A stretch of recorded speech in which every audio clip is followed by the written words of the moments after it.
छत्तीसगढ़ में बहुमत आने के बाद बीजेपी आत्मविश्वास से लबरेज है और चुनाव से पहले बीजेपी नेताओं ने जो कुछ कहा था अब उस पर अमल होना भी शुरू हो चुका है। बीजेपी ने चुनाव से पहले कहा था कि अगर छत्तीसगढ़ में हमारी सरकार बनी तो प्रदेश में अतिक्रमणकारियों की तो खैर नहीं, और अब ये दिखने भी लगा है। लेकिन इस कार्रवाई पर कांग्रेस कह रही कि गरीबों पर कार्रवाई कर रही है बीजेपी। एक रिपोर्ट देखें आप।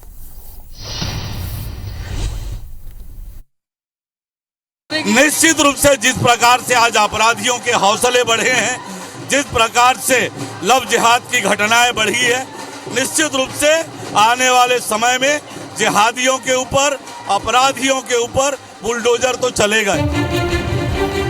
नतीजे आने से पहले बीजेपी के प्रदेश अध्यक्ष अरुण साव का ये वो बयान है जिसकी बानगी अब छत्तीसगढ़ में दिखने लगी है।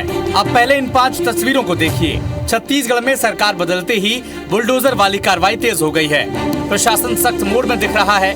रायपुर के साथ दूसरे शहरों से अवैध अतिक्रमण हटाए जा रहे हैं। राजधानी रायपुर में एक साथ अलग अलग जगहों पर कार्रवाई की गई।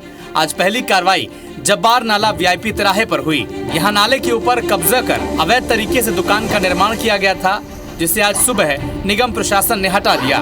वहीं कांग्रेस के प्रदेश कार्यालय राजीव भवन के सामने भी ठेले और गुमटियों को हटाया गया। ठेलों और गुमटियों की वजह से आए दिन इस रोड पर जाम की स्थिति बनी रहती थी। रायपुर के तहसील कार्यालय के सामने संजय नगर मुख्य मार्ग हीरापुर में भी अवैध अतिक्रमण हटाए गए। प्रशासन के इस एक्शन पर पूर्व मुख्यमंत्री रमन सिंह ने कहा कि नई सरकार अवैध कामों को बर्दाश्त नहीं करेगी, इसलिए अधिकारी भी अब समझ गए हैं और वो एक्शन ले रहे हैं। जबकि कांग्रेस कह रही है कि गरीबों के साथ गलत हो रहा है। अवैध रूप से छत्तीसगढ़ में, रायपुर में और आसपास जो अवैध कब्जे थे, प्रशासन समझ गया है कि आने वाली सरकार इस प्रकार के अवैध कब्जे और अवैध धंधे को बर्दाश्त नहीं करेगी। इसलिए ये प्रशासन सरकार बदलते ही अपने रवैये में परिवर्तन ला रहा है। अच्छी बात है। लाइन ऑर्डर होना चाहिए और ये बातें हमने लगातार विपक्ष में रहते हुए सरकार को भी सचेत करते रहे। लेकिन किन के संरक्षण में अवैध धंधे चल रहे थे, अवैध ठेले चल रहे थे, अवैध काम चल रहे थे। सबसे बड़ी बात है कि कोई बुलडोजर चला उस गरीब के घर में, बुलडोजर चला उसके घर में आज खाना नहीं बनेगा, बुलडोजर वो चला जिसके घर में आज रोजी रोटी, जो डेली कमाते थे, डेली खाते थे, उनके घर में आज रोटी नहीं बनेगी।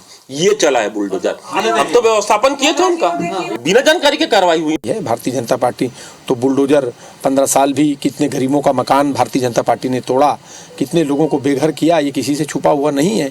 बुलडोजर के मायने अपराध की बात अगर करते हैं आप, तो कल पंडरी में चाकूबाजी हुई, परसों खमतरई में चाकूबाजी हुई। आपके चुनाव जीतने के बाद तो इसको थमना था, लेकिन इसको आप भी रोक नहीं पाएंगे। तो कुल मिलाकर छत्तीसगढ़ में बीजेपी की सरकार की वापसी के बाद बुलडोजर की भी एंट्री हो गई है। नतीजों से पहले जिन बातों का जिक्र बीजेपी कर रही थी, अब उसकी बानगी भी दिखने लगी है। Bureau report, IBC 24।